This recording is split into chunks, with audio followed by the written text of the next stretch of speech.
आज आपण सर्वजण इथे PCPNDT अंतर्गत जो जनजागृती कार्यशाळा त्याच्यासाठी आज आपण इथे सगळेजण उपस्थित राहिलो आहोत। आयोजित केली आहे आरोग्य विभाग अहिल्यानगर महानगरपालिकेमार्फत। या कार्यक्रमाकरिता आपण प्रमुख पाहुणे म्हणून माननीय डॉक्टर सौ सुधाजी कांकरिया मॅडम, ज्या जगातील सर्वोच्च आंतरराष्ट्रीय नोबेल पीस अवॉर्डसाठी नामांकित आहेत, 3 तपापेक्षा जास्त ज्यांची समाजसेवेची तपस्या त्या करतात।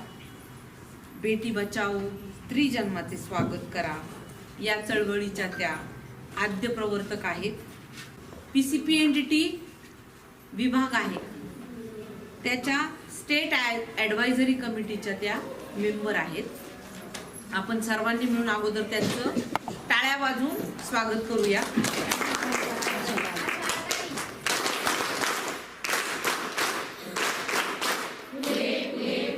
नकोशीला करूया हवीशी व 8वा फेरा स्त्री जन्माच्या स्वागताचा हा विचार जगात पहिल्यांदा ज्यांनी मांडला व समाजामध्ये रुजवला, 1200 पेक्षा जास्त नकोशींचं पुनर्नामकरण आणि 11,000 पेक्षा जास्त विवाहित 8वा फेरा स्त्री जन्माचा स्वागत घेतला गेला।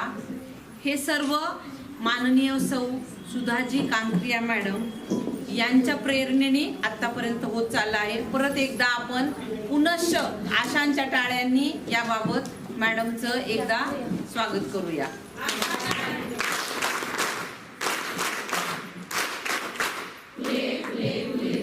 या आपल्या सुरोस मॅडमचं स्वागत आणि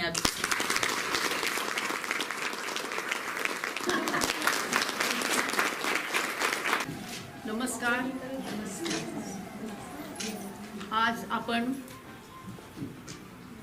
अहिल्यानगर महानगरपालिका अंतर्गत सर्व लाडक्या आशाताई यांच्या समवेत स्त्री जन्माचे स्वागत करा याविषयीचं एक चिंतन सभा इथे आयोजित केलेली आहे।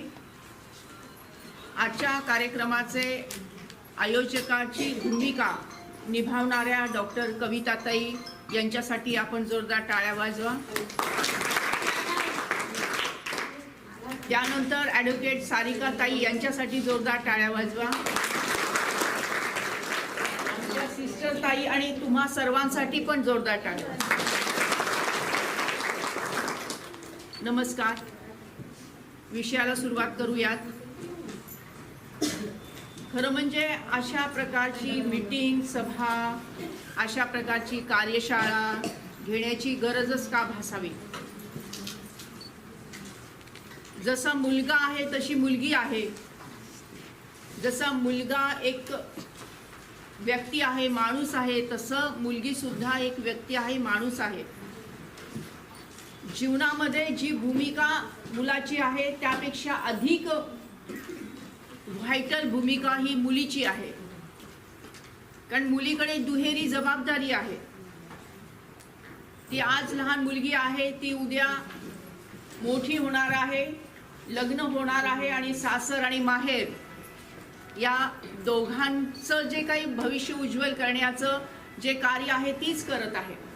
आज आपण पाहतोय की आजची महिला दुहेरी भूमिका आणखीन एका अर्थाने साजरी करत आहे, ती म्हणजे घरही ती पाहते, संसारही पाहते आणि बाहेर सुद्धा जाऊन अर्थार्जन करते।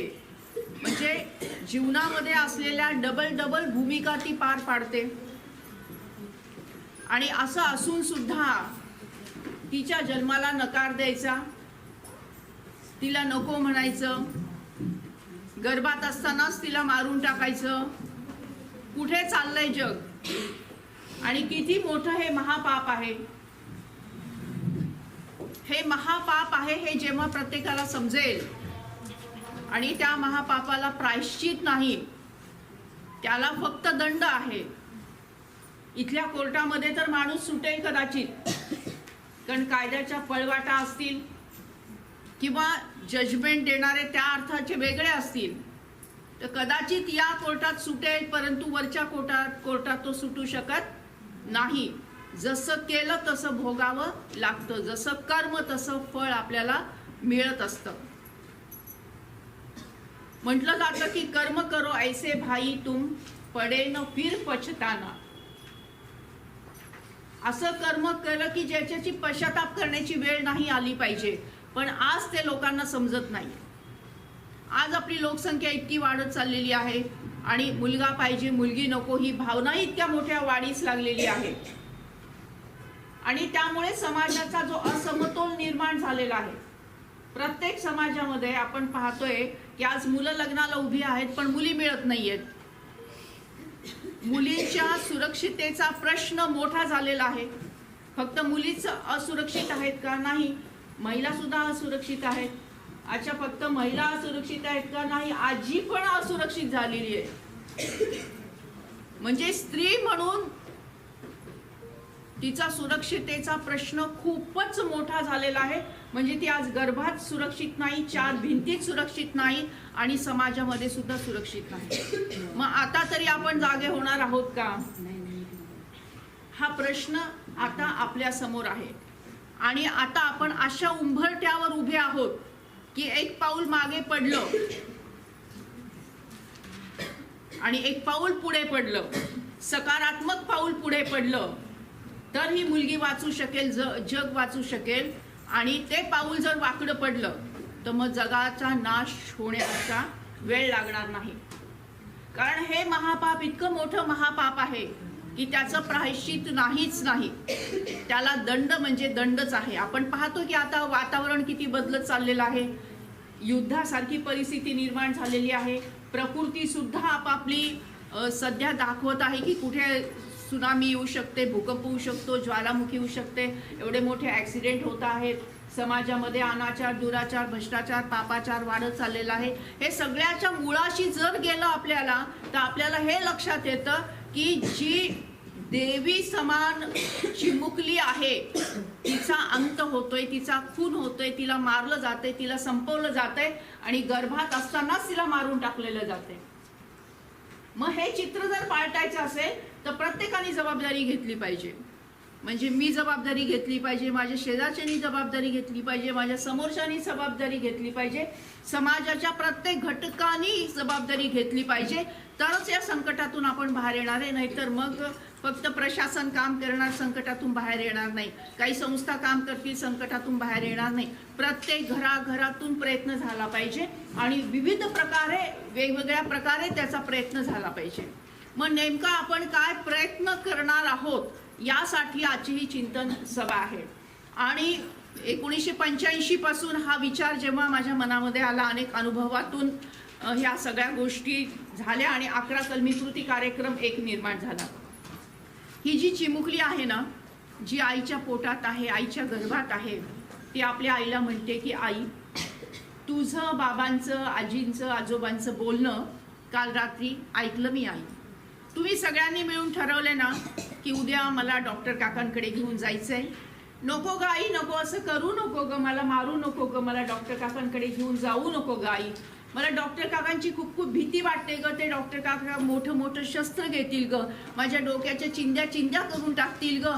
आणि नाजूक असलेला, एवढसा असलेला माझा देह आई, रक्तबंबाळ झालेला माझा हा देह आई उकड्यावर फेकून देतील. कुत्रे येतील, झडप घालतील, तोंडात पकडतील, गल्लीभर फिरवतील ग आई. माझ्या शरीरातलं जे ठिपकणारं रक्त आहे आई, तू पाहू शकशील? माझ्या शरीराची झालेली विटंबना आई तुला सहन होईल? नाही आई, नाही, तू हे सहन करू शकणार नाही ग आई. असं करू नको ग, मला मारू नको ग, मी तुला कुठलाही त्रास देणार नाही ग, कुठलाही हट्ट मी करणार नाही ग आई. मला लाडू नको, पेढे नको, करंजी नको, पुरणपोळी नको, काही गोडधोड नको ग. कालची उरलेली शिळी असलेली भाकरी सुद्धा आई मला चालेल ग, पण आई मला जन्म घेऊ दे. आई, मला तुझ्या मांडीवर खेळायचे, आजी आजोबांच्या गोष्टी ऐकायचे, तुझं बोट पकडायचे, बाबांचं बोट पकडायचे, शाळेत जायचे, खूप खूप शिकायचे ग आई. मला तुझ्या म्हातारपणाची काठी व्हायचे, आजोबा आजींचं देखभाल करायची, सगळं मला करायचे आई. पण कधी तू मला जन्म दिला तरच ना. वेळ नाही गेली अजून, हाक देते मी तुला. वेळ नाही गेली अजून, हाक देते मी तुला, खुडू नको कळी आई, खुडू नको कळी आई, देश घडवायचा आहे मला, देश घडवायचा आहे मला.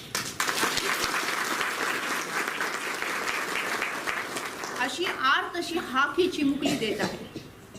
आपण प्रत्येक जण आई आहोत आणि प्रत्येकाच्या हृदयामध्ये एक आईचं काळीज आहे. आणि ते काळीज कासावीस होते, कारण आई पण कधीतरी मुलगी होतीच ना, कधीतरी आपल्या आईच्या गर्भामध्ये होतीच ना. आणि मुलगी म्हणून जे काही सोसलेलं असेल आतापर्यंत, त्यातून बाहेर येऊन आपल्या चिमुकलीला वाचवणं आणि तिला एक माणूस म्हणून घडवणं ही सुद्धा आपली जबाबदारी आहे ना.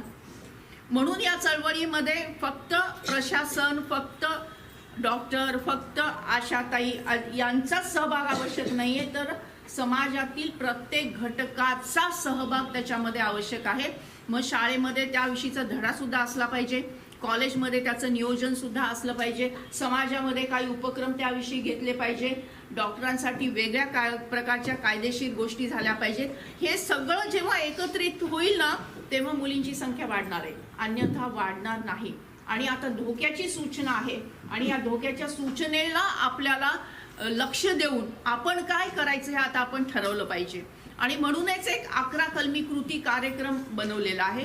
त्या 11 कलमी कृती कार्यक्रमाची माहिती पत्रिका आपल्या सगळ्यांना आपल्या हातामध्ये मिळालेली आहे. त्याच्यामध्ये आता आपली भूमिका काय, समाजामध्ये मुलगा म्हणजे वंशाचा दिवा आणि मुलगी मात्र पराये धन असं म्हटलं जातं, पण तसं ते नाहीये. मुलगा वंशाचा दिवा असेल तर मुलगी वंशाची पणती आहे.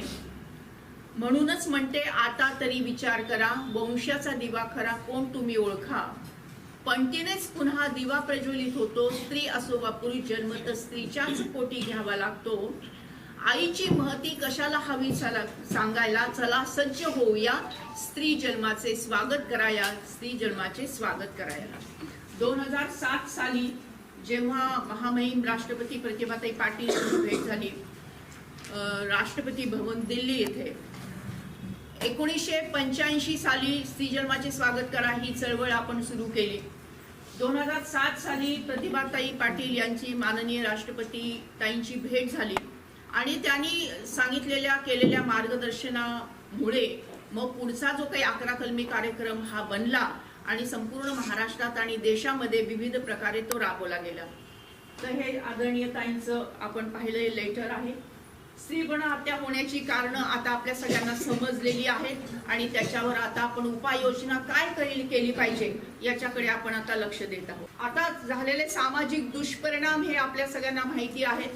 मुलींच्या सुरक्षितेचा प्रश्न खूप मोठा झालेला आहे. सामाजिक आणि नैतिक प्रश्न आहे. हरियाणा, पंजाब, राजस्थान इथे मुली विकत घेतल्या जातात, एवढ्या प्रकारची गहन आणि गंभीर अशी गोष्ट निर्माण झालेली आहे. चीनमध्ये एक कुटुंब एक मूल योजनेमुळे आणि स्त्री भ्रूण हत्यामुळे आज 4 कोटीपेक्षा जास्त लोक सक्तीने म्हणजे युवक सक्तीने अविवाहित आहेत. 4 कोटीपेक्षा जास्त ही चीनची गोष्ट आहे. आणि हा स्लाइड शो 2007चा आहे. आणि आताच्या परिस्थितीमध्ये आपल्या भारतातील युवकांची संख्या याच्यापेक्षा जास्त झालेली आहे. तर हा खूप मोठा चिंतेचा प्रश्न आहे. पुढे जाऊया. आपण पाहतोय की वरचं जे चित्र आहे की राजस्थान मधील डांग या जिल्ह्यात 8 भावांनी मिळून एका स्त्रीशी लग्न केलेलं आहे, कारण लग्नाला मुलीच मिळत नाहीत. आणि या महिलेचं वय पहा, त्याच्या मांडीवर बसलेलं जे बाळ आहे ते सुद्धा त्यांनी पती म्हणून स्वीकारलेलं आहे. अशा प्रकारची अत्यंत शोकनीय अशी बाब इथे होताना दिसते. खाली आपण पाहतोय की राजस्थानमध्ये बारमेर नावाच्या एका याच्यामध्ये 400 मुलं आहेत, पण मुली मात्र फक्त 2च आहेत. असं वाईट अशी परिस्थिती आपण पाहतोय. इथे हरियाणामध्ये तर जेव्हा इलेक्शन असतं तेव्हा त्या एक नारा द्यावा लागतो की आधी मुली द्या आणि मग नंतर आम्ही वोटिंगला येऊ. म्हणजे अशा प्रकारची भीषण अशी परिस्थिती निर्माण झालेली आहे. खालचं चित्र आपल्या अहिल्यानगर मधलंच आहे की एक छोटीशी म्हणजे मुलींच्या असुरक्षिततेचा प्रश्न किती मोठा झालाय की किती छोटीशी चिमुकली आहे, 4च वर्षाची आहे, पण ही सुद्धा सुरक्षित राहिली नाही. हिच्यावरही नाही ते अत्याचार झालेले आणि हिला मारून टाकलेले. म्हणजे अशा प्रकारचं भीषण विकृत गंभीर आणि महापाप होताना आपल्याला दिसतंय. पुढे जाऊया. आता आपण एकंदरीत सेक्स रेशोचा जर विचार केला तर आता CSR आहे हा चाइल्ड सेक्स रेशो, म्हणजे 0 ते 6 वयोगटातील मुला मुलींची ही संख्या आहे. तर ही संख्या 2023 ला जी आहे, जी आता आपल्याकडे उपलब्ध आहे ती 907 आहे. अहिल्यानगरची जी आहे म्हणजे CSR म्हणून जी आहे ती 874 आहे. ही 2023-24 ला ही संख्या वाढलेली आपल्याला दिसत आहे. पहिल्यापेक्षा सुधारणा झाली महाराष्ट्रामध्ये सुद्धा आणि अहिल्यानगरमध्ये सुद्धा पहिल्यापेक्षा सुधारणा झालेली आहे. पण ही सुधारणा ही बॉर्डर लाईनवर झालेली आहे. आपल्याला अधिक सुधारणा करायचं आहे आणि अत्यंत नॉर्मल असं चित्र आपल्याला निर्माण करायचंय. मुलींची संख्या आपल्याला झपाट्याने वाढवायची आहे. पुढे जाऊया. तर हा जो लिंग गुणोत्तर आहे याचा म्हणजे NFHS.5 या एजन्सीद्वारे हे सगळ्या गोष्टी झालेल्या आहेत. SRB म्हणजे सेक्स रेशो ॲट बर्थ, म्हणजे जन्म मृत्यू जे लिहिलं जातं त्या रजिस्टरवरून काढलेलं हे अनालिसिस आहे. पुढे जाऊया. मग आता आपण पाहतोय की जन्मतः लिंग गुणोत्तर तर 2023 ला जे होते ते 907 होते, म्हणजे 1000 मुलांच्या मागे 907 मुली होत्या आणि 2024 ला त्या 912 झालेल्या आहेत. 2025 चा आकडा बाहेर आलेला नाहीये अजून, तो शासन दरबारीच आहे. जेव्हा तो पूर्णतः अनालिसिस होईल तेव्हा तो डिक्लेअर होईल. परंतु 2023 पेक्षा 2024 बरी परिस्थिती म्हणायला वाटेल, परंतु आता बरं नाही, आपल्याला चांगलं आणि उत्तम करायचं आहे. आणि हा टोटल महाराष्ट्राचा CSR आहे, चाइल्ड सेक्स रेशो आहे. त्याच्यामध्ये अहिल्यानगरमध्ये 4 याची वाढ झालेली आपल्याला दिसत आहे. महाराष्ट्रामध्ये सुद्धा 907 होतं 2023 ला आणि 912 झाले 2024 ला. तर ही जी आकडेवारी आहे ही ऑथेंटिक आहे. मी महाराष्ट्राच्या स्टेट बॉडीवर सुद्धा आहे आणि तिथे जेव्हा आमची मीटिंग होते तेव्हा ही आकडेवारी तिथे आम्हाला दाखवलेली आहे. तर ही ऑथेंटिक अशी ही आकडेवारी आहे. याच्यातून आपल्याला समजतंय की आपण योग्य दिशेने चालतोय, परंतु दिशा जरी योग्य असली तरी स्पीड आपली कमी आहे. तर ही स्पीड आपल्याला आता वाढवण्याची आवश्यकता आहे. मग आता जे आपण माननीय जिल्हाधिकारी सर यांच्या मार्गदर्शनाखाली गावनिहाय अशा गाव समिती बनवलेल्या आहेत आणि तालुका वाईज कार्यशाळा चालू आहेत.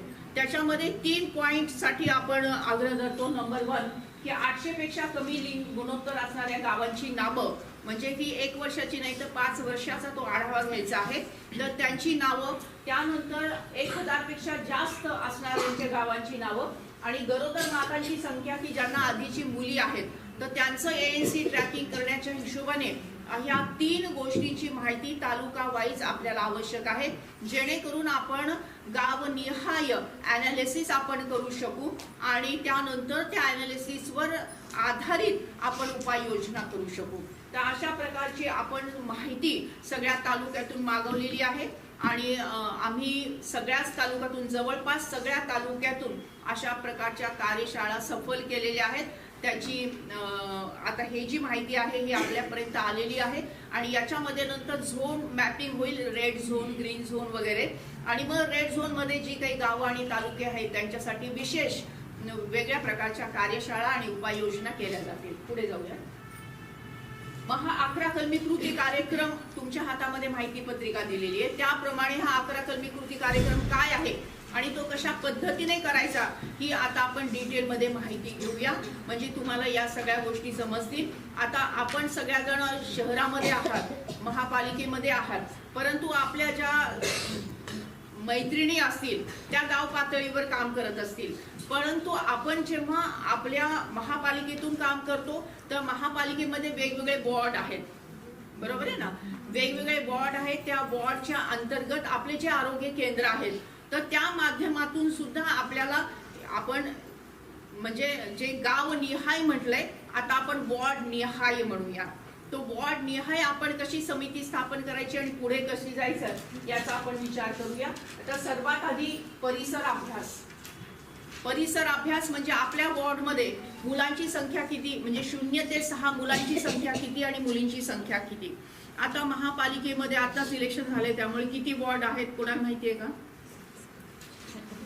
17 वॉर्ड आहेत. बरोबर आहे ना. आणि 17 वॉर्ड मध्ये आपण सगळ्या जणी काम करताय, बरोबर आहे. प्रत्येकाला आपला आपला वॉर्ड माहिती आहे. तर एका वॉर्ड मध्ये किती ताई असतील? 4च्या पुढे, म्हणजे कमीत कमी 4 आहेत. मग आता एका वॉर्डची जबाबदारी तिथल्या आशाताईंनी घ्यायची. आणि मग त्यांनी काय काय केलं पाहिजे, तर त्यांनी आपल्या वॉर्डमध्ये 0 ते 6 वयोगटामध्ये मुलांची संख्या किती आणि मुलींची संख्या किती याचा अभ्यास करायचा आहे. तो अभ्यास करणं सहज सोपं आहे. आपल्या वॉर्डमध्ये काही फारसे म्हणजे घरं नसतात आणि त्याचं तुमच्याकडे कम्युनिकेशन असेल आरोग्याच्या दृष्टीने, तर तो सुद्धा एक अभ्यास म्हणून आपल्याला करता येईल. आणि मुलांची आणि मुलींची संख्या 0 ते 6 वयोगटातली किती आहे, तर त्या आपल्या कुठल्या तरी एका आरोग्य केंद्रामध्ये त्याचा चार्ट असला पाहिजे. मग तो चार्ट कसा असला पाहिजे तो तुम्हाला आता आम्ही सांगू. तर हा झाला परिसर अभ्यास. याच्यामध्ये कोणाला काही अडचण नाही ना. 0 ते 6 वयोगटात आपल्या आपल्या वॉर्डामध्ये जे काही असतील मुलांची आणि मुलींची संख्या याची नाव नोंदणी करणं, म्हणजे याची नोंद ठेवणं हे सगळ्यांना सहज शक्य आहे ना. ठीक आहे, पुढे जाऊया. राईट. आता कोर कमिटी हे जे आहे, तर सिटी मध्ये आता आपण काय केलं पाहिजे की इथे सिटी म्हणजे महापालिकेमध्ये आता हे गाव निहाय ग्रामपंचायत झालंय. सिटी मध्ये वॉर्ड काउन्सिलर म्हणजे आपल्या वॉर्डमध्ये जे नगरसेवक निवडून आलेले आहेत त्यांचं अभिनंदन करण्यासाठी तुम्ही जा आणि त्यांना या समितीमध्ये सामावून घ्या. त्यांना या कार्यामध्ये एक सदस्य म्हणून घ्या की त्यांच्या माध्यमातून आपण घरोघरी पोहोचू शकतो. आणि त्यांच्या बोलण्याला थोडंसं वजन असतं, लोक पण त्यांचं ऐकतात. त्यामुळे या समितीमध्ये त्यांना घ्यायचं आहे. नंतर महिला मंडळ असतात काही वॉर्डमध्ये, त्यांचं एखादं रिप्रेझेंटेटिव्ह घ्यायचं आहे. नंतर आशा, आपण आहातच आशा. त्याच्यानंतर अंगणवाडी ताई आपापल्या जर पॉकेटमध्ये त्या असतील तर त्यांना एक सदस्य म्हणून घ्यायचं आहे. बचत गटातले काही जर असतील बचत गट तर त्याही महिलांपैकी एकीला आपल्याला सदस्य म्हणून घ्यायचं आहे. नंतर एखादं तरुण मंडळ असतं, गणपती मंडळ त्याच्यातला एक रिप्रेझेंटेटिव्ह घ्यायचा आहे. आणि एक सिनियर सिटीजन, ज्येष्ठ नागरिक. आणि तुम्ही स्वतः आहात आशाताई, कोऑर्डिनेटर म्हणून आशाताई. ही समिती आहे स्त्री जन्माचे स्वागत करा दक्षता समिती. याचं कोऑर्डिनेटर आहेत आशाताई आणि सदस्य आहेत नगरसेवक, महिला मंडळाच्या प्रतिनिधी, अंगणवाडी ताई प्रतिनिधी, बचत गट प्रतिनिधी आणि तरुण मंडळ प्रतिनिधी आणि ज्येष्ठ नागरिक प्रतिनिधी. लिहिलं सगळ्यांनी? याच्यात काय अवघड आहे का तुम्हाला? सोपं आहे का अवघड आहे? सोपं आहे. मग ही समिती तुम्ही स्थापन करायची आणि स्थापन झाल्यानंतर मॅडमकडे रिपोर्टिंग करायचं. आता मग हा जो चार्ट आहे आपल्या वॉर्डमध्ये कशा प्रकारे लिहायचा, तर आता हे श्री जन्माचे स्वागत ग्रामपंचायतीचे दिलं तिथे वॉर्ड लिहायचा, वॉर्ड आहे. आणि 0 ते 6 वयोगटातील मुलींची संख्या आता जानेवारी पासून आपण हे करणार आहे. तर जानेवारी पासून डिसेंबर पर्यंत, आता जानेवारी 2026 मुलांची संख्या मुलींची संख्या. आता खाली ग्रामपंचायत म्हटले तर वॉर्ड निहाय होईल. तुम्हाला आम्ही हे करून न्यू करेक्शन करून देऊ. तर याच्यामध्ये लिहायचं कधी हे, तर जानेवारी महिन्याचं जे लिहायचं आहे, जानेवारी महिन्याच्या 30 जानेवारीला लिहायचं. कधी लिहायचं? 30 जानेवारीला लिहायचं, म्हणजे तो महिना पूर्ण होतो. तसंच फेब्रुवारीच्या 30 फेब्रुवारीला लिहायचं. तसं प्रत्येक महिन्याच्या 30 तारखेला ते लिहायचं. आणि इथे एक बक्षीस योजनाचं आपण नियोजन करूया. आता मीटिंगमध्ये हा विषय मी मांडेल आणि याच्यामध्ये एखादी बक्षीस योजना आपण ठेवूया. ज्या वॉर्डमध्ये म्हणजे जानेवारीला जी मुलांची संख्याचा असेल, लिंग गुणोत्तर असेल आणि डिसेंबरच्या अखेरीपर्यंत असेल, ज्यांच्यामध्ये लक्षणीय वाढ आहे तशा नंबर 1, 2, 3 पहिल्या 3 घांना बक्षीस योजना आपण करू. मग आता हे ग्रामसभा झाली. आता जेव्हा वॉर्ड सभा, म्हणजे आता आपल्या मीटिंग कधी कधी झाल्या पाहिजे. वॉर्डमध्ये आपण आहोत, समितीची स्थापन झाली पाहिजे. त्या समितीची मीटिंग कधी कधी झाली पाहिजे, तर ही समितीची मीटिंग महिन्यातून एक झाली पाहिजे. आणि महिन्याच्या पहिल्या आठवड्यात झाली पाहिजे. महिन्याच्या पहिल्या आठवड्यामध्ये झाली पाहिजे. आताची जी जानेवारीला आता आपली ही कार्यशाळा होतीये, तर तुम्ही आता हे जानेवारी महिना संपायच्या आधी कधीतरी घेऊन टाका. जानेवारी महिना संपायच्या आधी ती घेऊन टाका आणि तेव्हा ही मुला मुलींची संख्या पण नीट करून 30 तारखेला ती लिहून टाका, म्हणजे ती नोंद होईल. आणि प्रत्येक महिन्यामध्ये एक मीटिंग घ्यायची, त्याच्यामध्ये 11 कलमी कृती कार्यक्रमाची चर्चा आणि त्याचीच अंमलबजावणी आपल्याला करायची. मग आता आपण नेमकं काय केलं पाहिजे, आपल्या आपल्या वॉर्डमध्ये आपण काय केलं पाहिजे. एक असं आहे की जेव्हा आपल्या समितीची मीटिंग होईल तेव्हा आपण हा एक मुद्दा मांडू शकतो की असं आहे की आपल्या वॉर्डमध्ये जर कुठल्या कुटुंबामध्ये मुलीचा जन्म झाला तर एक आनंद उत्सव आपल्याला साजरा करता येऊ शकतो. मग त्याच्यामध्ये 1 रुपयाची जादू योजना आहे, 10 रुपयाची जादू योजना पण आहे. मग ती कशी, समजा आता एक कोणाला आपला आपला वॉर्ड माहिती आहे का, हात वर करा बरं एकदम. अरे बापरे, सगळ्यात हुशार आहेत एकदम. बरं ताई तुम्ही उभं राहा, तुमचं वॉर्ड क्रमांक सांगा आणि वॉर्डची लोकसंख्या सांगा. तसं 17 आहे मी जिथे राहते ते, आणि मला काम करण्याचा आहे तो 15 आहे. बरं 15ची सांगा. हा 15ची 2000 1,500 पर्यंत आहे. 1,500 पर्यंत. ताईंसाठी टाळ्या वाजवा. वाटले जाते. 1,500 आहे संख्या वॉर्डाची आणि 15 नंबरचा वॉर्ड आहे. समजा आता या वॉर्डमध्ये एखाद्या मुलीचा जन्म झाला, किती संख्या म्हणालात? 1,500. 1500 आहे बसा. तर 1500 संख्या आहे आणि मुलीचा जन्म झाला आणि प्रत्येकाने, म्हणजे एवढे घर आहेत, घरच म्हणायचं ना याला, की तुम्ही कुठली संख्या सांगितली? लोकसंख्या सांगितली. किती घरं असतील? 265 घरं आहेत. 265 घरं आहेत. समजा एखाद्या घरामध्ये मुलीचा जन्म झाला, आता हे तुम्ही आपण सगळे महापालिकेत राहतो आणि सगळेजण प्रत्येक घरात कुणी ना कुणी कमवतं आहे, असं कुणी गरीब म्हणून नाहीये. तर 265 आहे. त्या 265 घरामध्ये जर मुलीचा जन्म झाला तर प्रत्येक घराने समजा 10 रुपये दिले तर किती रुपये जमा होतील? 2,650. बरोबर आहे, 2,650 एवढे रुपये जमा होतील. मग सगळ्यांनी 10 रुपयेचा कॉन्ट्रीब्युशन करून त्या 2,500, जवळपास 2,500 या रुपयेमध्ये त्या मुलीला कपडे आहेत, आईला साडी चोळी आहे आणि आईला काही गिफ्ट म्हणा, असं करून एक कन्या जन्म आनंद उत्सव आपण साजरा करू शकतो. याच्यामध्ये काय होणार आहे, सगळ्यांचा सहभाग असणार आहे. 10 रुपये दिलं म्हणजे त्यांना वाटतं नाही माझा पण सहभाग आहे, हे ना, असं वाटतं. 10 रुपये देणं काय अवघड आहे का, सांगा बरं? अवघड आहे का 10 रुपये देणं? सोपं आहे ना. म्हणजे 10 रुपयांनी सगळ्यांचा सहभाग असणार आहे आणि परत त्या कुटुंबामध्ये एक आनंदाचं वातावरण, की अरे माझ्या घरी आज सगळेजण येणार आहेत, आज माझ्याकडे कन्यारत्न जन्माला आलेला आहे आणि त्या कन्यारत्नाचं इतकं छानपैकी स्वागत होत आहे, सन्मान होत आहे. त्या कुटुंबाला किती आनंद होईल का नाही होईल? होईल की नाही? आणि मग त्या आनंदासाठी मुलीचा जन्म व्हावा अशी त्यांची भूमिका तयार होईल की नाही? असं प्रत्येक घरामध्ये प्रत्येकाला असं वाटेल की नाही मला मुलगी झाली पाहिजे, असं वातावरण आपल्याला तयार करायचं आहे. म्हणून प्रत्येकाने आपापल्या वॉर्डमध्ये जेवढी घरं आहेत ती घरांची संख्या काढा आणि याच्यामध्ये आपण जेव्हा नगरसेवक सरांना सोबत घेऊ तर त्यामुळे ते नगरसेवक सर ते प्रत्येकाने 10 रुपये दिले तर ते 100 रुपये देतील आणि माझ्याकडे या, मी पण 100 रुपये देईल आणि अशा प्रकारे कन्या जन्म आनंद सोहळा आपण साजरा करू शकू. तर लक्षात आलं हे 10 रुपयाची जादू योजना? लक्षात आली का? सोपी वाटली का? मग कोण कोण करणार आहे? हात वर करा बरं जरा, उंच हात वर आला पाहिजे. तर 10 रुपयाची जादू योजना आपण सगळे जण करणार आहोत आपापल्या वॉर्डमध्ये. पुढे जाऊया. आता काही याच्यामध्ये आपण जेव्हा ग्रामपंचायतीमध्ये असा ठराव घेतला होता 2011ला की मुलीचा जन्म झाला की ग्रामपंचायतीच्या वतीने 2,000 रुपयाची ठेव पावती करायची. पण आता आपला हा वॉर्ड आहे त्यामुळे आपण ठेव पावतीकडे न जाता आपण 10 रुपयाची जादू योजना राबवूया. पुढे जाऊया. आता याची सुरुवात 2011ला कोळसांगली नावाच्या पाथर्डी गावामध्ये झाली होती आणि तेव्हा 1 रुपयाची जादू योजना राबवली होती. ती योजना आज पण चालू आहे. तर मुलीचा जन्म झाला तर प्रत्येक व्यक्तीने 1-1 रुपये द्यायचा आणि त्याच्यातून कन्या जन्म आनंद सोहळा.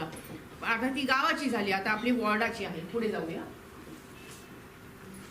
आता आणखीन एक खूप चांगली आणि उत्तम अशी योजना आहे या योजनेच्या अंतर्गत मुलगी लखोपती होते. काय होते?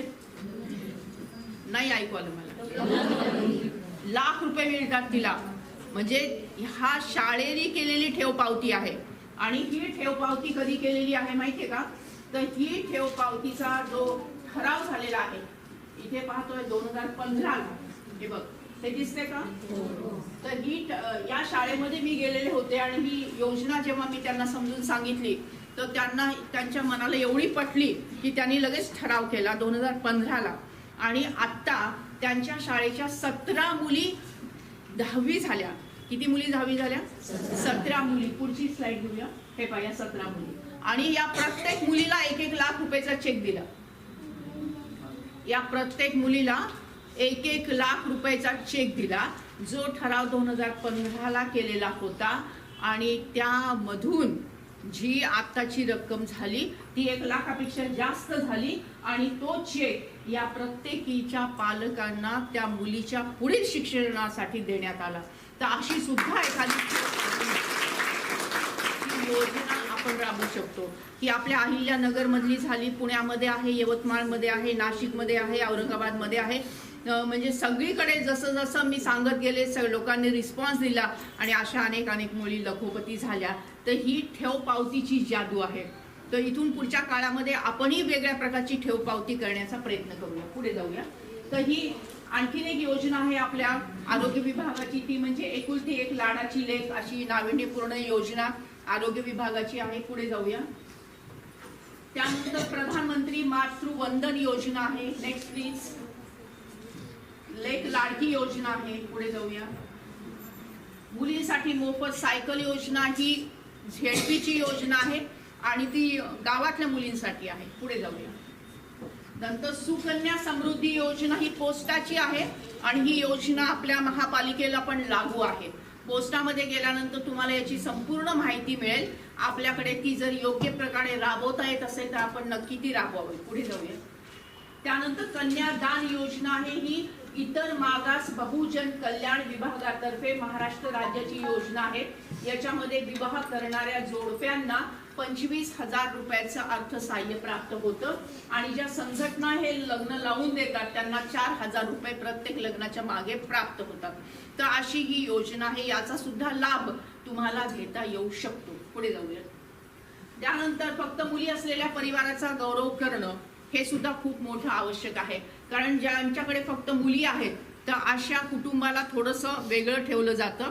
म्हणजे डोहाळ जेवणाला बोलवलं जात नाही, हळदी कुंकाला बोलवलं जात नाही आणि एक वाईट असं दुष्ट चक्र तयार होतं. तर या दुष्ट चक्रातून बाहेर येण्यासाठी फक्त मुली असलेल्या परिवाराचा आपण एक फूल जरी देऊन सत्कार केला तरी तो पुष्कळ होतो. तर आजच्या आपल्या या सभेमध्ये असे किती माता आहेत की ज्यांच्या पोटी फक्त मुली आहेत? हात वर करा. ओके. तर आपल्या सगळ्यांचा सन्मान आज आपण इथे करणार आहोत. ठीक आहे, टाळ्या वाजवा. त्यानंतर आणखीन एक महत्वाची गोष्ट आहे की मुलगीच आहे पण ती दोन्ही घरी उजेड देते. खरं म्हणजे जर मातेच्या पोटी मुलगा जन्माला आला नाही तर दोष कोणाला दिला जातो? आईला दिला जातो. पण आई दोषी आहे का? नाही ना. तुम्हाला माहिती आहे ना? ते विज्ञान माहिती आहे ना? पुढची स्लाइड बघूया. परंतु आज काय होतंय, आता ही बातमी कधीची आहे? 13 जानेवारी 2025 या वर्षातली या महिन्यातली बातमी आहे. काय आहे? मुलगा होत नसल्याने छळ, महिलेची आत्महत्या.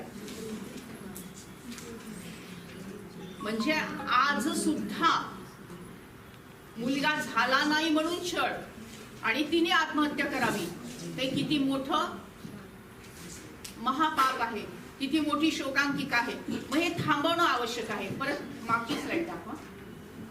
मागे मग काय आपण सांगितलं पाहिजे, कसं जनजागृती केली पाहिजे. आता तुमची माहिती पत्रिका हातात घ्या. त्याच्यामध्ये एक चार्ट दिलेला आहे. असा चार्ट दिलाय, दिसला? XXXY चा चार्ट दिसला? हा. तर आईकडे X आणि X असे 2 क्रोमोझोम असतात. क्रोमोझोम त्याला गुणसूत्र म्हटलं जातं. वडिलांकडे X आणि Y असे 2 क्रोमोझोम असतात. आईकडून X आला, वडिलांकडून X आला, 2 X झाले. कोणाचा जन्म व्हायला पाहिजे? मुलीचा. आईकडून X आला कारण आईकडे दोन्ही Xच आहेत. आता यंदा मात्र वडिलांकडून Y आला तर कोणाचा जन्म व्हायला पाहिजे? मुलाचा. म्हणजे मुलाचा जन्म होण्यासाठी कुठलं गुणसूत्र आवश्यक आहे? Y. आणि मग ते कोणाकडे?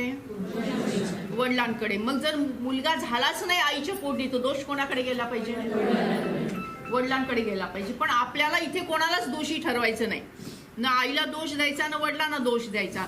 हे तर निसर्गाचं देणं आहे. मुलगा किंवा मुलगी जे काही असेल दोन्ही आपल्याला स्वीकार करायचा आहे. तर म्हणून म्हणजे या प्रकारचा चार्ट जसं मी आता तुम्हाला प्रश्न उत्तरातून समजून सांगितला तसं आपण आपल्या वॉर्डमधील सगळ्या परिवाराला समजून सांगणं आवश्यक आहे. मग आता समजा तुमच्या वॉर्डमध्ये हळदी कुंकूचा कार्यक्रम असेल किंवा तुमच्या वॉर्डमध्ये 26 जानेवारीला आता ध्वजावंदन असेल किंवा वेगवेगळ्या कुठल्या ना कुठल्या माध्यमातून तुम्ही जेव्हा एकत्र येता तेव्हा हा विषय तुम्ही सगळ्या जनतेला समजून सांगणं आवश्यक आहे. आता याच्यामध्ये एक शिक्षकांना सुद्धा आम्ही जबाबदारी दिलेली आहे की शाळेतून अशा प्रकारचा चार्ट लावायला पाहिजे आणि मुलांना हे समजून सांगायचं. विद्यार्थ्यांना 7वी 8वी 9वी 10वी च्या विद्यार्थ्यांना हा चार्ट समजून सांगायचा आणि त्यांच्यावर जबाबदारी द्यायची की तुम्ही तुमच्या पालकांना आणि तुमच्या शेजारी पाजारी समजून सांगा जेणेकरून हा जो विचार आहे हा घरोघरी पोचला पाहिजे. तरच परिवर्तन होणार आहे. नाहीतर आज सुद्धा आपण बघतोय हे काय असलं ते बरोबर आहे का? कसं व्हायचं समाजाचं, कसं व्हायचं देशाचं आणि कसं व्हायचं मानवतेचं हे चित्र पालटण्यासाठी प्रत्येकाचा सहभाग आवश्यक आहे. म्हणून तुमच्याकडच्या कुठल्या आपल्या वॉर्डामध्ये शाळा असतील त्या शाळेमध्ये जाऊन 7वी 8वी 9वी 10वीच्या मुलांना एकत्र करून ही गोष्ट समजून सांगणे. तुमच्या हातात चार्ट ठेवा, समजून सांगणे. या चार्टचा बॅनर बनवा. त्या बॅनर त्यांना किंवा त्या मुख्याध्यापकांना बॅनर बनवायला लावा आणि शाळेमध्ये शो करायला लावा आणि विद्यार्थ्यांना हा होमवर्क द्यायचा की तुम्ही तुमच्या घरची जबाबदारी आणि तुमच्या आसपासच्या परिवाराची जबाबदारी तुम्ही घ्या. तर मग हा विषय घराघरामध्ये पोहोचणार आहे. अन्यथा तुम्ही आणि मी नुसतं बोलून काय उपयोग नाही. प्रत्येक घरात हा संदेश जाणं आवश्यक. तर आता मुलगा म्हणजे वंशाचा दिवा आणि मुलगी मात्र परायधन असं म्हटलं जातं. आता हे चित्र पालटणं आवश्यक आहे आणि पालटण्यासाठी वेगवेगळ्या माध्यमातून जनजागृती करायला हवी. म्हणून त्याच्यासाठी मी स्त्री जन्माचे स्वागत करा हे एक पुस्तक लिहिलेलं आहे. या पुस्तकाची आता 25वी आवृत्ती प्रकाशित झालेली आहे. माननीय अण्णा हजारे सरांनी याला प्रस्तावना लिहिलेली आहे. याच्यामध्ये 9 छोट्या छोट्या नाटिका आहेत. 9 छोट्या छोट्या नाटिका आहेत. त्याच्यामध्ये 6 मराठी आणि 3 हिंदी आहेत. याच्यामध्ये पुष्कळशी गीत पण आहेत, कविता पण आहेत, कायद्याची माहिती पण आहे, 11 कलमी कृती कार्यक्रम पण आहेत आणि हे पुस्तक मी स्वतः लिहिलेलं आहे. आणि आणखी त्याचं वैशिष्ट्य म्हणजे इथे पाठीमागे गेल्यानंतर एक QR कोड आहे. हे QR कोड जर आपण आपल्या मोबाईलला स्कॅन केलं तर याच्यामध्ये आपल्याला ऑडिओ बुक प्राप्त होणार आहे. अख्खं पुस्तक ऑडिओ बुक आहे. पहिल्या पानापासून शेवटच्या पानापर्यंत ऑडिओ बुक आहे आणि हे ऑडिओ बुकमध्ये या सगळ्या नाटिका आहेत. नाटिका ऑलरेडी रेकॉर्डेड आहे. म्हणजे तुम्हाला जर एखादी नाटिका करायची असेल तर तुम्हाला पाठांतर करायची गरज नाही. फक्त तोंडाची मुवमेंट करायची. एकदा दोनदा तीनदा चारदा एकदा वाचलं की मग पाठांतर नाही केलं तरी चालेल, ऑडिओ चालू राहील आणि इकडे तुम्ही ॲक्शन करायची.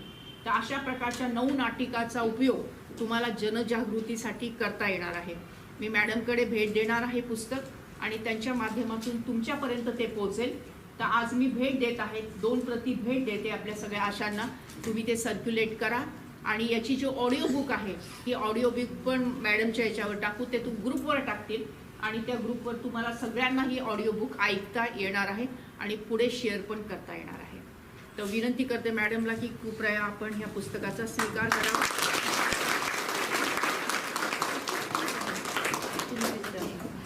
आता नंतर आहे नकोशीला करूया हवीशी. अनेक वेळा आपण असं पाहतो की मुलीचं नाव दगडाबाई, धुंडाबाई असं काही पण ठेवलं जातं. निराशा, उदासी असं पण काही ठेवलं जातं. तर अशा प्रकारचे नकारात्मक नावं जर आपल्या वॉर्डमध्ये सापडले तर आपण त्यांचं नामकरण करू शकतो. तर आतापर्यंत आपण पुढे जाऊयात. आतापर्यंत आपण 1200 पेक्षा जास्त मुलींचं नामकरण केलेलं आहे. पुढे जाऊया. हे ह्या सगळ्या नकोशी झाल्या हवीशी याचा व्हिडिओ पण तुम्हाला युट्यूबला पण पाहता येईल. आणखी पुढे जाऊया. आणि मुख्य म्हणजे एक सरपंचच होत्या पुणे जिल्ह्यातल्या, त्यांचंच नाव नकोशी होतं. आणि जेव्हा मी 2007ला जेव्हा 273 मुलींचं एका व्यासपीठावर नामकरण केलं, ती बातमी सगळीकडे आली, तेव्हा या ताईंचा मला फोन आला की मी स्वतः सरपंच आहे आणि माझंच नाव नकोशी आहे, तर मला खूप लाज वाटते, काय करावं.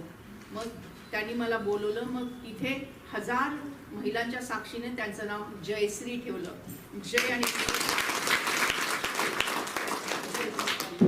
मग अशा खूप साऱ्या नकोशी हवीशी झालेल्या आहेत. हे 2021ला आता जी एक मिनिट एक स्लाइड मागे ना, हा ही जी छोटीशी दिसते ना मुलगी ही हिच्या हातामध्ये, तर ही धांदरफड बुद्रुक मध्ये तिचं नाव नकोशी होतं. ती आहे 2000 कधीची गोष्ट 2011ला. तर हिचं म्हणजे नाव नकोशी होतं, तर आम्ही धांदरफडला हिचं नाव स्पर्धा ठेवलं. आणि त्याच वेळेस ग्रामपंचायतीमध्ये ठराव घेतला की इथून पुढच्या काळामध्ये आमच्या गावामध्ये एक पण नकोशी नावाची मुलगी असणार नाही आणि आम्ही एक पण नाव ठेवू देणार नाही. आणि आजपर्यंत त्यांनी त्या ठरावाचं व्यवस्थित पालन केलेलं आहे. आता हीच मुलगी पहा, पुढे जाऊया. 2021ला आता ही मध्ये असणारी ही मुलगी, ती आता 10 वर्षाची झालेली आहे. म्हणजे 2021ला जेव्हा 15 डिसेंबर 2021ला माझा 60वा वाढदिवस होता. आणि त्यावेळेस माझी आता ही चळवळ जी आहे स्त्री जन्माचे स्वागत करा 1985 पासून सुरू आहे. तर या चळवळीचाही एक टप्पा मोठा पार झालेला होता. आणि तेव्हा मग या चळवळीमध्ये सहभागी झालेले व्यक्ती आणि संस्था अशांचा 60 जणांचा सत्कार मी केला आणि प्रत्येकाला एक पुरस्कार दिला. त्या पुरस्काराचं नाव होतं उजेडाचे मानकरी. त्या कार्यक्रमाचे अध्यक्ष होते त्यावेळेस राजेंद्र भोसले सर, माननीय कलेक्टर सर. आणि त्याचं उद्घाटन मात्र नकोशीच्या हस्ते केलं होतं. त्या नकोशीची ती प्रज्वलन करताना आपल्याला दिसत आहे. तिच्या हस्ते म्हणजे जी नकोशी स्पर्धा झाली तिच्या हस्ते ते दीप प्रज्वलन करण्यात आलेलं होतं. पुढे जाऊया. त्या अशाच आणि हा मी तुम्हाला सांगितलं की 250 पेक्षा जास्त जवळपास 273 का 53 अशा मुलींचा एकाच व्यासपीठावर नामकरण सोहळा झालेला होता. आणि हे सातारा जिल्ह्यातलं चित्र आहे. ते तुम्हाला युट्यूबला पण नकोशी डॉक्टर सुधा कांकरे टाकलं तर तुम्हाला 20-25 नकोशीचे व्हिडिओ पाहायला मिळते युट्यूबवर. पुढे जाऊया. मग याचा जो सर्वे आहे तो 14 जानेवारी 2023ला हा टाइम्स ऑफ इंडियाने त्याचा सर्वे केला. आणि सर्वे झाल्यानंतर unwanted girls renaming survey by Times of India. आणि त्यांनी असं म्हटलंय की हे जे काही दुःखदायक असे जे नाव होतं त्यांचं नकोशी, धोंडाबाई वगैरे वगैरे, त्यांचं रिनेमिंग झाल्यानंतर त्यांच्या जीवनामध्ये पॉझिटिव्ह बदल झाला. आणि कशा प्रकारे पॉझिटिव्ह बदल झाला या सगळ्यांचे त्यांनी इंटरव्ह्यू घेतले आणि ते ग्लोबली प्रसिद्ध केले. म्हणजे दिल्लीहून ते प्रसिद्ध झाले आणि सगळ्या जगामध्ये ते गेले. त्याच्यानंतर BBC लंडनचा आणि वगैरे वगैरेचा मला त्यांचा फोन आला आणि त्यानंतर त्या माध्यमातून परत जगभर त्याचा प्रचार आणि प्रसार झाला. पुढे जाऊया. त्यानंतर आपण युवकांना सोबत घेऊन हा विषय युवकांपर्यंतही पोहोचवला. हे सगळे कुलसचिव आहेत सगळ्या याचे आपल्या महाविद्यालय नाही विद्यापीठाचे जे आहेत कुलगुरू आणि कुलसचिव आहेत त्यांच्या माध्यमातून हा विषय सगळ्याकडे गेला. आणि 5 वर्ष मी म्हणजे विद्यापीठ सोलापूर, विद्यापीठ कोल्हापूर आणि विद्यापीठ पुणे या सगळ्या विद्यापीठाच्या याच्या बेटी बचाव या कमिटीची मी कोऑर्डिनेटर म्हणून मी ऑफिशियली काम केलेलं होतं. आणि या सगळ्या माध्यमातून युवकांना आपण त्याच्यामध्ये सामावून घेतलेलं होतं. पुढे जाऊया. त्याच्यामध्ये NCC, NSS नावाच्या सगळ्या युवक या चळवळीमध्ये सहभागी झाले होते. पुढे जाऊया. नेहरू युवा केंद्र असेल, पुढे जाऊया. मग ही अहिंसा रॅली असेल, पुढे जाऊया. आणखी पुढे जाऊया. हे आहे युवक बिरादरी, युवकांची संघटना आहे, देश पातळीवर काम करते. आणि अशी व्हॅन आम्ही बनवली होती बेटी बचावची आणि संपूर्ण देशभर भ्रमण केलं. आणि अशा प्रकारच्या कार्यशाळा तालुका वाईज सगळ्या देशभर घेण्यात आलेल्या आहेत. ही ती व्हॅन आहे. पुढे जाऊया. त्यानंतर आणखी एक मोठा असं पाऊल म्हणजे तो 8वा कलम आहे तुमच्या पत्रिकेमधला. तो 8वा कलम बघा, माहिती पत्रिकेत बघा, आणि तो आहे 8वा फेरा स्त्री जन्माच्या स्वागताचा. 8वा फेरा स्त्री जन्माच्या स्वागताचा सापडला. 8वा कलम, 8वा फेरा स्त्री जन्माच्या स्वागताचा. मग नेमकं आपण काय केलं पाहिजे? आपल्या सगळ्यांना माहिती आहे की प्रत्येक घरामध्ये कधी ना कधी विवाह सोहळा होतोच होतो. मग त्या विवाह सोहळा म्हणजे ही आपली परंपरा आहे, आपली संस्कृती आहे. मग त्या संस्कृतीचं बोट धरून आपण मुलीच्या जन्माचं स्वागत कसं करायचं, त्याच्यासाठी एक आयडिया काढली. तो म्हणजे 8वा फेरा स्त्री जन्माच्या स्वागताचा. आपण युजली विवाह सोहळ्यामध्ये 7 फेरे घेतो. पती आणि पत्नीने एकमेकांना दिलेली ती वचनं असतात. त्याच्यामध्ये अजून एक वचन आपण जोडलं की आपल्या कुटुंबामध्ये जर मुलीचा जन्म झाला तर आम्ही आनंदाने तिचं स्वागत करू, तिला शिकवू, तिला तिच्या पायावर उभं करू. तर अशा प्रकारचा संकल्प आणि त्याचा मंत्र बनवला. लेका एवढीच लेख ही भारी, माहिती पत्रिकेत लिहिलेला आहे मंत्र बघा. सगळे तुम्हाला पुढे ही माहिती पत्रिका सांभाळून ठेवायची, तुम्हाला कामाला येणार आहे की लेका एवढीच लेख ही भारी, हाच संदेश घरोघरी. लेका एवढीच लेख ही भारी, हाच संदेश घरोघरी. 8वा फेरा घेऊया, स्त्री जन्माचे स्वागत करूया. तर हे चित्र जे आपण पाहतोय आहे हे मांडवगड नावाचं गाव आहे श्रीगोंदा तालुक्यामध्ये, अहिल्यानगरमध्ये. सर्वात पहिला 8वा फेरा इथे मी सुरू केला आणि इथे सुरू झालेला हा 8वा फेरा आता संपूर्ण भारतामध्ये घेतला जातो. हरियाणामध्ये तिथल्या शासनाने त्याला अनुदान दिलेलं आहे. राजस्थानमध्ये काही गावांमध्ये तो शासनाच्या वतीने कंपल्सरी झालेला आहे. तर 8वा फेरा इतका परिणामकारक आहे की कारण 8वा फेरा घेतला म्हणजे तेव्हा वधूकडचे सगळे, वराकडचे सगळे असतात आणि समाज मोठ्या प्रमाणात उपस्थित असतो. आणि अग्नी साक्षीने घेतलेली ही जी शपथ आहे, हा जो मंत्र आहे तो पाळला जातो. त्याचा पण नंतर सर्वे केला आणि सर्वे झाल्यानंतर त्याचा जो काही रिपोर्ट आहे तो BBC लंडननी मग तो प्रसिद्ध केला. आजपर्यंत 11,500 पेक्षा जास्त वधूवरांनी 8वा फेरा घेतलेला आहे. आता आपली जबाबदारी काय, तर आपल्या वॉर्डमध्ये अनेक घरांमध्ये अनेक वेळा विवाह सोहळे संपन्न होत असतात. तर ही माहिती आपण त्यांच्यापर्यंत पोहोचवू शकतो. आपण त्यांना विनंती करू शकतो की बाबा असं असं आहे, आपण या चळवळीमध्ये अशा पद्धतीने सहभागी होऊ शकतो. तर त्यांना ही माहिती मिळाल्यानंतर, त्यांना हे पटल्यानंतर मग त्यांना सांगायचं की हा मंत्र जो आहे, या मंत्राचं बॅनर करून तुम्ही मंडपात लावू शकता. हा मंत्र तुम्ही निमंत्रण पत्रिकेत छापू शकता आणि प्रत्यक्ष फेरे घेताना 8वा फेरा हा घेऊ शकता, ज्याच्यामुळे मुलीच्या जन्माचं स्वागत होण्यासाठी मदत होणार आहे. हे एक पुण्याचं कर्म आहे. जेव्हा आपण त्यांना समजून सांगतो तर ते तयार होतात. तर तुमच्या वॉर्डामध्ये तुम्ही हे सांगा आणि काही अडचण आली तर माझा नंबर त्या माहिती पत्रिकेमध्ये आहे. तुम्ही मला कधीही फोन करा. तुम्हाला अडचण असेल तर मी सुद्धा त्या परिवाराशी बोलू शकते. तर अशा प्रकारचा 8वा फेरा आपण घेऊ शकतो. पुढे जाऊया. हे 8वा फेऱ्याचे वेगवेगळे चित्र आहेत. हे 8वा फेरा जेव्हा 5008वा फेरा झाला तेव्हा त्या 8व्या फेऱ्याला माननीय अण्णा हजारे सर पण उपस्थित होते. पुढे जाऊया. मग हा आता 8वा फेरा 11,500 पेक्षा जास्त वधूवरांनी घेतलाय 8वा फेरा. पुढे जाऊया. मग हे सोलापूरमध्ये एकाच सामुदायिक विवाह सोहळा होता, 200 होते आणि सगळ्यांनी मिळून शपथ पण घेतली आणि 8वा फेरा पण घेतला. पुढे जाऊया. हे पहा, हे त्याचं चित्र आहे. पुढे जाऊया. आणि त्यानंतर आता आहे मुख्य गोष्ट आणि ती म्हणजे ANC ट्रॅकिंग. तर ANC ट्रॅकिंग म्हणजे काय? अँटी नेटल केअर, याला ANC म्हणतो. तुम्हाला सगळ्यांना माहिती आहे, तुम्ही सगळेजण आरोग्य विभागात काम करता.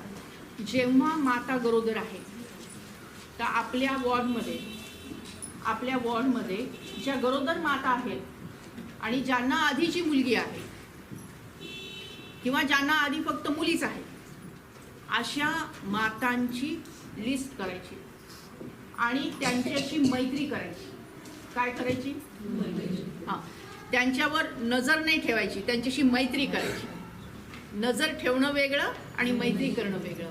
नजर ठेवलं तर त्यांना आवडणार नाही, पण मैत्री केली तर त्यांना आवडणार आहे. त्यांच्याशी दोस्ती करायची, फ्रेंडशिप करायची. ज्या काही आपल्याकडे आरोग्याच्या सुविधा आहेत त्या सगळ्या त्यांना प्रेमाने देऊ करायच्या. आणि त्यासोबतच हे लक्ष ठेवायचं की त्यांच्या मनात असं काही येत तर नाही ना, किंवा परिवाराकडून काही त्यांना सूचना तर जात नाही आहेत ना की बाबा सोनोग्राफी करा, है ना, आपण असं करू तसं करू, असं तर होत नाही ना. हे सगळं जेव्हा आपण मैत्री करतो ना, तेव्हा मैत्रीमध्ये ह्या सगळ्या वार्तालाप होऊ शकतो. त्यामुळे अशा गरोदर मातांशी आपल्याला मैत्री करायची आहे आणि यालाच ANC ट्रॅकिंग असं म्हटलेलं आहे. ज्या गरोदर माता ज्यांना आधीच्या मुली आहेत, काय करायचं, ज्या गरोदर माता ज्यांना आधीच्या मुली आहेत अशांसाठी मैत्री करून त्यांच्या मनाचं परिवर्तन करणं हे आपलं कर्तव्य आहे. मग त्या आणखीन काही गोष्टी आपण करू शकतो, त्या कशा पुढे जाऊया. त्याच्यामध्ये सामूहिक डोहाळ जेवणाचे कार्यक्रम आपण करू शकतो. आता हे माझ्या सुनबाईंचं डोहाळ जेवण होतं, तर आपण परिसरातल्या सगळ्याच गरोदर मातांना बोलून सगळ्यांचा एकत्रितपणे डोहाळ जेवणाचा कार्यक्रम केला होता. पुढे जाऊया. हे पहा, हे सगळेजण छानपैकी सगळ्यांना सजवलेलं आहे. सगळेजण छानपैकी पुरणपोळीचे जेवण करत आहेत आणि सगळ्यांनी मग नंतर गर्भरक्षण आणि गर्भसंस्काराची शपथ सुद्धा घेतलेली आहे. तर अशा प्रकारचे म्हणजे एका वॉर्डमध्ये कदाचित 1-2च असतात, तर जवळपास 5-6 वॉर्ड मिळून एक असा आपण डोहाळ जेवणाचे कार्यक्रम करू शकतो, किंवा 10-12 वॉर्ड मिळून एकदाच असं. म्हणजे संख्या कमी कमी असतील तर मग ते होत नाही ना, संख्या जास्त असायला पाहिजे.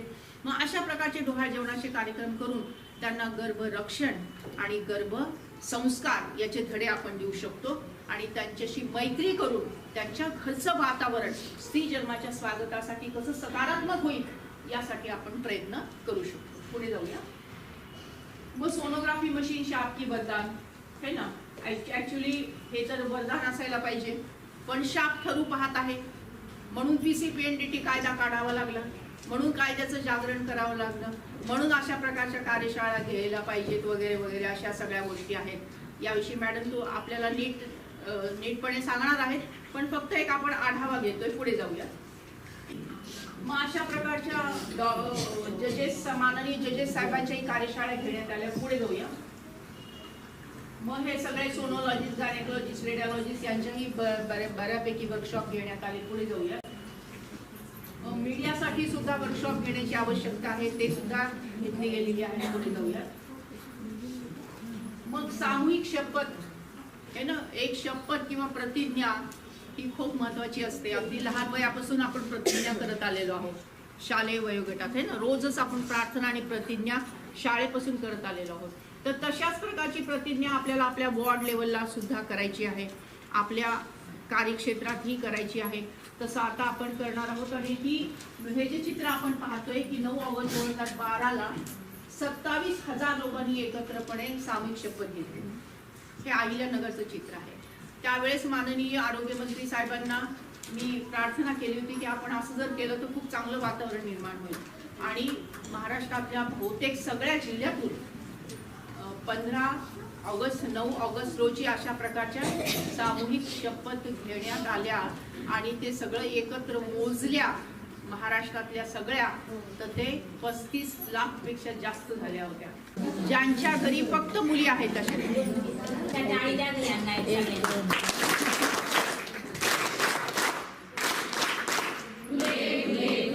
सर्वांनी उजवा हात पुढे करायचा आहे, डोळे बंद करायचे आहेत.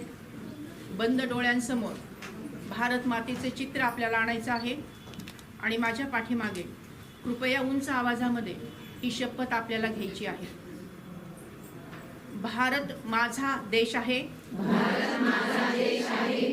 सारे भारतीय माझे बांधव आहेत, सारे भारतीय माझे बांधव आहेत. माझ्या या देशात स्त्री पुरुष समानता नांदावी, स्त्री पुरुष समानता नांदावी यासाठी मी सदैव प्रयत्न करेन, यासाठी मी सदैव प्रयत्न करेन. मी स्त्री भ्रूण हत्या करणार नाही, मी स्त्री भ्रूण हत्या करणार नाही, करू देणार नाही, करू देणार नाही. मी स्त्री जन्माचे स्वागत करेन, मी स्त्री जन्माचे स्वागत करेन. त्याविषयी जनजागृती करेन, त्याविषयी जनजागृती करेन. 11 कलमी कृती कार्यक्रम राबवेन, 11 कलमी कृती कार्यक्रम राबवेन. अशी शपथ सर्वांच्या साक्षीने आम्ही घेत आहोत. हात खाली घ्यायचा आणि भारत मातेचा जय जयकार हात उंच करून उंच आवाजात करायचे. भारत माता की जय, वंदे मातरम.